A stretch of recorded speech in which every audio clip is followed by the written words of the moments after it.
Okay, Assalamualaikum warahmatullahi wabarakatuh. My name is Fania Nurhasana. Now I'm going to explain about standard-based assessment. There are 4 points that I'm going to explain. It's about ELD standard, ELD assessment, CASAS and SCAN, and last is teacher standard. English language development or ELD standard describe the knowledge and skill that English language student should acquire in order to become proficient listener in English. These standards typically include goals for understanding spoken English in a variety of contexts, such as in academic settings, social interaction, and other real-life situations. For example, ELD standard may include goals such as understanding spoken English in a variety of contexts, including academic, social, and real-life situations, identifying main ideas and details in spoken text, understanding spoken English in a variety of accent and dialect, following multi-step spoken instruction, understanding spoken English at a level that is appropriate for their grade level and proficiency level. In order to meet this standard, students may engage in activities such as listening to and discussing spoken text, participating in group discussion and conversation, and completing listening comprehension tasks and assessment. Additionally, teachers may use technology such as audio and video recording to provide students with authentic listening opportunities. It's important to note that the ELD standards vary depending on the state and country. Therefore, it's crucial to consult the standards that apply in your specific location. Okay, maybe that's about ELD standard. Let's move to the next material. ELD assessment. Okay, the next material is ELD assessment. English language development assessment is the process of evaluating English student proficiency in order to determine their strengths and areas for improvement. The goal of ELD assessment is to provide an accurate picture of student ability and inform instruction and support. There are various ways to assess listening proficiency, including formal and informal method. Formal method includes standardized tests, such as the English Language Proficiency Assessment for California or LFH, or the Assess of Student Tests, which are designed to measure student listening proficiency in relation to specific ELD standard. Informal method of assessment include observation. Teacher can observe students during listening activities and take note of their ability to understand spoken English. And running records. Teacher can keep records of the number of words or phrase student can understand during a listening activity. And then self-assessment. Students can reflect on their own listening abilities and set goals for improvement. The next is student-led conferences. Students can lead a conference with the teacher and share their listening progress. Okay, the last is portfolio, the collection of different listening activities and assessment that the student has completed with the teacher's feedback. Okay, it's important to note that ELD assessment should be a continuous process and not just a one-time event. It should be used to inform instruction and support, and to adjust instruction as needed to meet the needs of students. Additionally, the assessment should be valid and reliable, and take into account the different factors that may affect student listening abilities, such as background, culture, and previous education. Okay, maybe that's enough about ELD assessment. Let's move to the next material. CASAS and SCAN.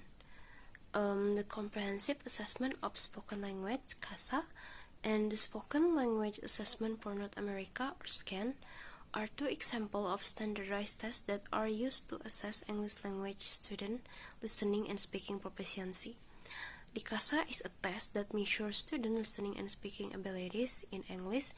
It is designed to provide teachers with information about student proficiency level in relation to specific ELD standard and to identify areas of strength and weakness. The tests include tasks such as repeating spoken sentences, answering questions about spoken passage, and participating in conversation. The scan, on the other hand, is also a test that measures student listening and speaking abilities in English. It is designed for use in North America and is intended to provide teachers with a valid and reliable measure of student listening and speaking proficiency. The tests include tests such as understanding spoken English in a variety of accents and dialects, following multi-step spoken instruction, and speaking English at a level that is appropriate for their grade level and proficiency level.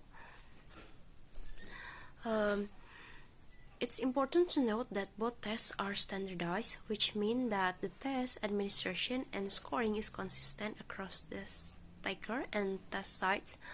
However, the results should be used in conjunction with other forms of assessment and information about the student, such as teacher observations, student work, and performance tasks.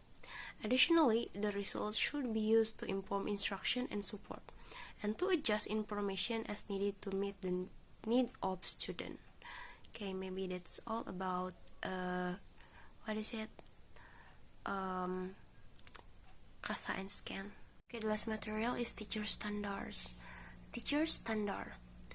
H. Douglas Brown's approach to standard-based assessment for listening include guidelines for teachers to follow in order to effectively evaluate English student listening proficiency.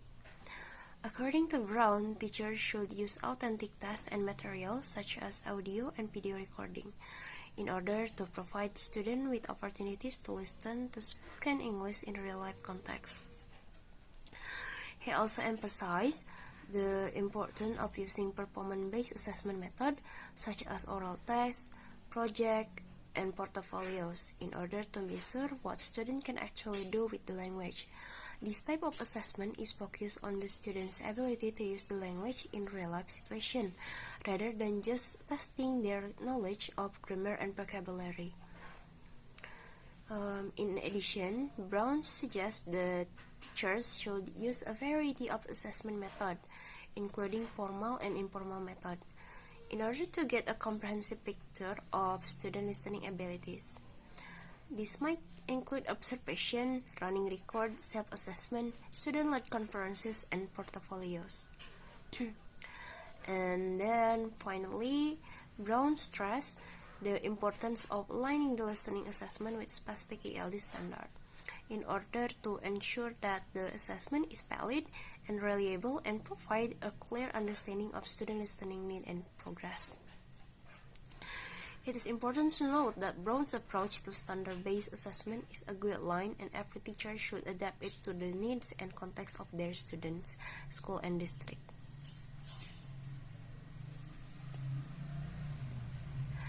Teacher standards are guidelines that describe the knowledge, skill, and disposition that teachers should possess in order to effectively instruct and support their students. This standard may be set by the state, district, or professional organization, and they typically cover areas such as content knowledge, pedagogy, assessment, and professional responsibility. For example, a teacher standard may include goals such as understanding and being able to effectively teach the content in their subject area, knowing how to plan and deliver instruction that is appropriate for their diverse needs of their student. Maybe using a variety of assessment methods to evaluate student learning and inform instruction, creating a positive and safe learning environment for students, continuously improving their professional practice through ongoing learning and reflection. Okay, maybe that's it. Teacher standards are used to guide the development and evolution of teacher and to ensure that all students have access to high-quality instruction. They can also be used as a reference for professional development and for the preparation of future teachers. It's important to note that teacher standards vary depending on the state, country, and even by subject. Therefore, it's crucial to consult the standard that apply in your specific location and content. Okay, maybe that's all about teacher standard. Thank you.